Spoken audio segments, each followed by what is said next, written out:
Eu não a conheci no momento bonito da minha vida. Conheci quando tudo em mim funcionava, menos o que realmente importava. Ela apareceu como quem não quer chamar atenção, mas acaba mudando o clima do lugar. Não foi o rosto, foi o jeito de me olhar, sem curiosidade e sem medo. Como se soubesse exatamente quem eu era menos ou quem eu fingia ser. O nome dela era Laura, e desde o início, havia algo errado. Não errado no sentido óbvio. Errado no sentido perigoso. Aquela sensação silenciosa de que, se eu avançasse um passo, não haveria retorno, e eu senti isso. E ela também sentiu. Eu vi no cuidado excessivo, na distância calculada, no modo como sempre encerrava as conversas, um segundo antes de ficarem íntimas demais. Pessoas assim não fogem do desejo, fogem das consequências. Laura tinha uma vida organizada, compromissos, um passado sólido demais para ser descartado sem culpa. Eu, ao contrário, tinha liberdade suficiente para fazer escolhas ruins, sem dar explicações. Talvez por isso eu tenha sido o erro perfeito.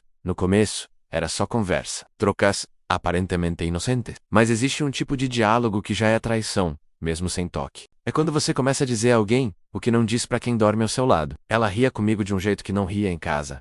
Eu ouvia coisas que não deveria ouvir. E cada palavra criava um espaço entre o que ela vivia e o que ela sentia. Eu não a toquei, mas pensei, e pensar já era cruzar a linha. Quando o primeiro contato aconteceu, foi breve. Um gesto pequeno, um segundo longo demais. Ela se afastou como se tivesse se queimado.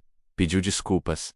Eu disse que estava tudo bem, mas não estava. A partir daquele momento, tudo ganhou peso. O ar parecia mais denso quando ficávamos sozinhos. O silêncio, mais barulhento. Havia perguntas que não fazíamos e respostas que já conhecíamos. Ela começou a falar do relacionamento como quem fala de uma obrigação honesta, mas vazia. Se inscreva no canal e deixe seu like. Não havia ódio, havia rotina. E isso é mais difícil de competir do que a dor. Eu nunca disse que ela deveria ir embora, nunca prometi nada. Isso me tornava menos culpado. Pelo menos era o que eu dizia a mim mesmo. Mas eu estava ali, disponível, presente, esperando. O beijo aconteceu numa noite errada, depois de uma conversa errada, no momento exato em que ninguém deveria ter cedido. Não foi romântico, foi contido, tenso, carregado de tudo o que tentávamos evitar. Ela chorou depois. Eu fiquei em silêncio. Nos tornamos um intervalo, um lugar onde ela podia ser quem não conseguia ser em casa. E eu me acostumei a ser esse lugar. Mesmo sabendo que intervalos não são destinos, cada encontro trazia prazer e culpa na mesma medida. Havia desejo sim, mas havia algo mais profundo. Reconhecimento. A sensação perigosa de ser visto por inteiro. E enquanto isso a vida dela começava a rachar. Ela se tornava mais distante em casa. Mais confusa. O homem que dividia a vida com ela percebia. Fazia perguntas, tentava se aproximar. Tentava salvar o que ainda existia. E eu existia também. Essa é a parte que ninguém gosta de admitir. Eu não fui enganado. Eu escolhi continuar mesmo vendo o dano se formar. Escolhi porque me sentia especial. Escolhi porque era mais fácil do que abrir mão. Até que a realidade bateu à porta. Ela chegou um dia diferente. Olhos cansados, voz firme demais. Disse que ele desconfiava. Que havia silêncio demais em casa. Que as noites estavam longas. E ela me perguntou algo que eu não esperava. Você acha que eu sou uma pessoa ruim? Eu não soube responder, porque pessoas ruins não costumam se fazer essa pergunta. Mas pessoas confusas fazem coisas terríveis, tentando se sentir vivas. Ela tentou se afastar. Eu respeitei, por alguns dias. Depois veio a mensagem, depois o encontro. Depois o erro repetido com consciência plena. O amor, quando nasce no lugar errado, não vem para salvar. Vem para testar limites. Quando tudo veio à tona, não houve escândalo. Houve conversa, houve dor contida, houve uma escolha exigida. Ela escolheu ficar, não porque não me amasse, mas porque algumas decisões não são feitas com o coração. São feitas com responsabilidade, medo e história acumulada, e como quem entende que não há honra em permanecer. Bloqueei, apaguei, sumi, fiz o que deveria ter feito antes de tudo começar. Soube depois que eles tentaram reconstruir, que nada voltou ao que era, que a confiança virou algo frágil, em constante vigilância. Que o amor permaneceu mas transformado. E eu segui vivendo com uma pergunta que não me abandona.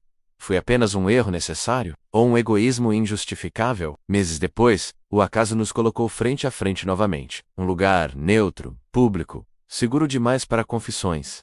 Ela parecia diferente, mais contida, mais madura, menos livre. Mas o olhar ainda lembrava. Não houve palavras, não houve toque. Apenas aquele reconhecimento silencioso de tudo o que fomos. e do que poderíamos voltar a ser. Ela não deu um passo. E o também não, porque talvez crescer seja isso, sentir tudo, e ainda assim, escolher parar. Ou talvez seja apenas aprender a viver com o peso das escolhas que fizemos. Alguns amores não terminam.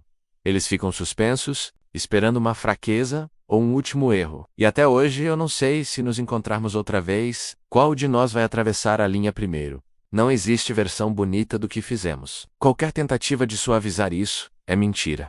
Eu sabia quem ela era antes de desejar o corpo dela. Sabia da vida que ela tinha. Sabia de quem esperava por ela em casa. E, mesmo assim, eu esperei também. Ela não entrou na minha vida como uma tentação óbvia. Entrou como silêncio, como conversa, pastel, como alguém que me escutava com atenção demais. O tipo de atenção que desmonta defesas. O nome dela não importa. O que importa é o que ela carregava nos olhos. Culpa antes mesmo de errar. Pessoas assim não querem aventuras. Querem fuga, e eu fui a fuga. No começo, eu me dizia que não estava fazendo nada. Que conversar não era trair. Que ouvir não era invadir. Que desejar em silêncio não machucava ninguém, mas machuca. Machuca antes do toque. Cada risada nossa era algo que ela não tinha em casa. Cada confidência era um tijolo a menos na relação dela. E eu aceitava tudo, não por amor, mas por vaidade. Quando percebi que ela pensava em mim antes de dormir, já era tarde demais para fingir inocência. O primeiro beijo não foi um acidente. Foi um acordo silencioso, um segundo longo demais em que nenhum dos dois se afastou. Quando aconteceu, não houve prazer imediato. Houve choque, medo, e uma pergunta que nenhum de nós fez em voz alta. Como vamos viver depois disso? Ela chorou. Eu fiquei calado, porque o silêncio me favorecia. Nos tornamos algo que só existe na sombra. Um erro recorrente? Um segredo que cresce justamente porque precisa ser escondido. Ela voltava para casa tentando ser inteira, mas já estava rachada. E eu via quando ela se tornava mais distante. Via quando o telefone vibrava, e ela tremia. Via quando ela dizia não posso mais, e voltava dias depois. E eu a recebia sempre. Essa é a parte que dói admitir. Eu gostava de ser escolhido mesmo quando a escolha destruía alguém que nunca me fez nada. Ela começou a se perguntar se era uma pessoa ruim, se merecia o amor que tinha em casa, se estava se perdendo. Eu nunca disse pare, nunca disse volte, nunca disse escolha. Porque enquanto ela não escolhia, eu continuava existindo. O desejo entre nós não era bonito. Era urgente. Era culpa misturada com necessidade. Não havia promessas. Só corpo e silêncio. E depois, o vazio que nenhum toque resolvia. Quando ela me contou que ele suspeitava, algo mudou. Pela primeira vez, havia um rosto para a dor. Um nome. Um homem tentando entender por que a mulher que ele amava estava distante. E mesmo assim. Na noite mais cruel, ela me perguntou algo que me desmontou. Se ele descobrir tudo, você ainda vai me querer? Eu percebi ali que não se tratava mais de amor. Era sobrevivência emocional. Era dependência. Era destruição lenta. Quando a verdade veio à tona, não houve gritos. Houve cansaço. Conversas longas. Uma escolha imposta. Ela ficou.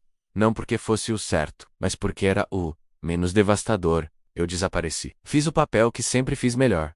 O do erro que não deixa rastros visíveis. Bloqueei, sumi, segui em frente. Pelo menos na aparência. Mas a culpa não desaparece quando a gente some. Ela fica. Soube que eles tentaram reconstruir, que nada voltou ao lugar, que agora tudo precisa ser explicado, que o amor existe, mas anda com cuidado. E eu me pergunto todos os dias, se eu realmente a amava. Por que nunca tive coragem de libertá-la? Ou talvez a pergunta correta seja outra. Será que eu só amei o fato de ser desejado? Meses depois ali, nos vimos de novo. Um encontro rápido, um lugar público, pessoas demais ao redor. Ela parecia mais velha. Não no rosto. No olhar, o olhar de quem aprendeu algo à força. Nos encaramos por alguns segundos. Tempo suficiente para lembrar tudo. Tempo suficiente para desejar repetir. Nenhum de nós se moveu, porque agora sabíamos exatamente o que éramos capazes de destruir. Mas enquanto eu ia embora, uma certeza me acompanhou perturbadora, honesta, inescapável. Se ela me chamasse, eu não sei se diria não. E talvez isso diga tudo sobre quem eu sou.